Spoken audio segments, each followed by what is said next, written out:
শহরে বাগান করাটা এতটাও সহজ না। প্রত্যেকটা জিনিস কিনে কেটে তারপর প্রচুর পরিমাণে পরিশ্রম, আর সেই পরিশ্রমের ফল যদি অল্প একটু হয় তাতেই কিন্তু তৃপ্তি করে খাওয়া যায়। আসলে যদি টাকার সাথে চিন্তা করি যে কয় টাকা খরচ করলাম, কয় টাকা এখান থেকে পাইলাম, তাহলে কিন্তু আসলেই ছাদ বাগান করা খুবই লস। কিন্তু যদি আনন্দের কথা বলি, সেটা কিন্তু কোটি টাকা দিয়েও পাওয়া যাবে না। আসসালামু আলাইকুম বন্ধু বান্ধবরা, সবাই কেমন আছেন? অনেকটা কষ্ট করার পর যদি এরকম টাটকা টাটকা শাক সবজি, লেবু এসব কিছু খাওয়া যায়, বেগুন টেগুন অনেক কিছু কিন্তু আমার ছাদে গত বছরে প্রচুর হয়েছিল, এবছর হয়ে যে আবার লাগাই দিলাম, নতুন করে সব সবজি কিন্তু হচ্ছে। তো এটার যে একটা তৃপ্তি, এটার যে একটা শান্তি, এর মানসিক শান্তি, যেটা আসলে বলে বোঝানো সম্ভব না। তো যে পিয়েলি মাছ চচ্চড়ি করবো, এর হচ্ছে ছাদ বাগানের শাক দিয়ে ছোটো মাছ, ছোটো চিংড়ি ভাজি করব, বড় চিংড়ি দিয়ে লতি, এদিকে ঝিঙা লাউ আর একটু আলু দিয়ে রান্না করব, কাতল মাছের ঝোল, মসুরের ডাল। তো এইগুলো তো অনেকগুলো আইটেম আজকে একসাথে করার কারণ হচ্ছে আমার আব্বু হচ্ছে হজে যাবে, চলে যাচ্ছে।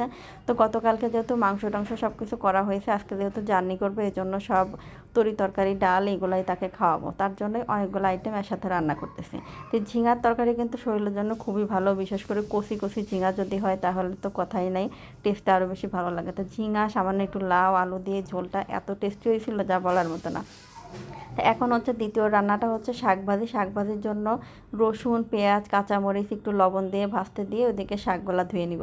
তো এগুলো হালকা একটু লাল লাল হলে তারপরে কিন্তু একটু জিরার গুঁড়া, ধনিয়া গুঁড়া আর সামান্য একটু হলুদের গুঁড়া দিয়ে তারপর চিংড়ি মাছটা দিয়ে দেবো। তো যেহেতু শাক বাগান, ছাদ বাগানের শাক, এই জন্য ধোয়ার বেশি প্রয়োজন নাই, অল্প একটু ধুইলেই কিন্তু, কারণ একদম ধোয়া শাক, বৃষ্টি আসছে, কোনো ধুলাবালি কাদা কিচ্ছু নাই, তারপরেও কিন্তু ধুয়ে নিতে হবে অবশ্যই। তো ভালো করে একটু ধুয়ে নিয়ে তারপরে যে মশলা এগুলার মধ্যে, ভাজা মশলার মধ্যে দিয়ে দিছি চিংড়ি মাছ দিয়ে ভালো করে একটু ভেজে নিছি, তারপরে শাকগুলো দিয়ে দিলাম। আর শাকগুলো এতটাই নরম ছিল, ডাঁটাগুলো যা আলাদাভাবে দেওয়ার দরকার নেই, একসাথে দিলেই কিন্তু হয়ে যাবে।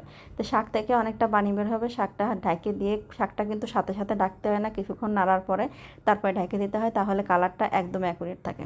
তো একদিকে শাকটা দিয়ে অন্য পাশে কিন্তু ডালটা ঘেটে নিচ্ছি। তো আমরা সাধারণত এভাবেই ডালটা রান্না করি, ডাল পুরা শুকায় নিয়ে, পুরা ডালটা ঘাইটে নিয়ে পানিটা দিয়ে তারপর টকবক করে উঠলে এরপরে হচ্ছে ডালে ভাজনা দিয়ে, আমরা বলি ভাজনা দেওয়া, যেটা অনেকেই বলেন বাগার দেওয়া।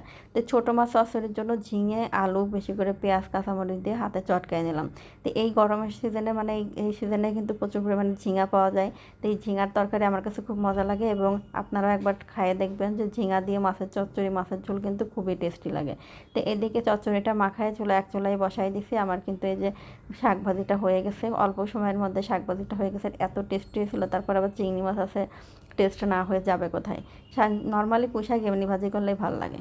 তো এদিকে কিন্তু চচ্চড়ি এক চুলায় বসাই দিয়ে এখন আমার ডালটা ফুটে উঠছে, এখন ডালে ভাজনা দিচ্ছি, পেঁয়াজ কাঁচামরিচ, কাঁচা রসুন, রসুন কুচি, পেঁয়াজ কুচি, তারপরে দিয়ে দিছি শুকনা মরিচ, একটুখানি কাঁচা জিরা আর একটু দিছি কালো জিরা। আর এত সুন্দর ঘ্রাণ বেরোয় কালো জিরা দিলে।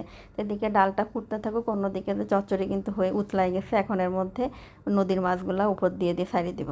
তো নদীর মাছ সবসময় কিন্তু খুবই নরম হয়, যার জন্য একবারে মাখায় দিই না, আমি উপর দিয়ে দিই। তারপরে যে একটু উতলায় উঠলে হালকা ঢাকনা দিয়ে ঢাকে দিলেই কিন্তু এই চচ্চড়িটা বেশি পরিমাণে টেস্টি হয়, এবং মাছগুলো আস্ত থাকে, ভাঙে না। তো মাছের ঝোল, মাছের চচ্চড়ি, শাক ভাজি, ডাল সবই হয়ে গেছে, এখন শুধু লতি রান্নার পালা। তো লতিগুলাই যে সুন্দর নরম হয়ে গেলে লবণটা চাইছে, তারপরে সামান্য একটু চিনি দিলে কিন্তু লতির টেস্টটা অনেক বেশি বাড়ে। তো সব রান্না অলমোস্ট রেডি হয়ে গেছে, এখন শুধু খাওয়ার পালা। সবাই ভালো থাকবেন, আল্লাহ হাফেজ।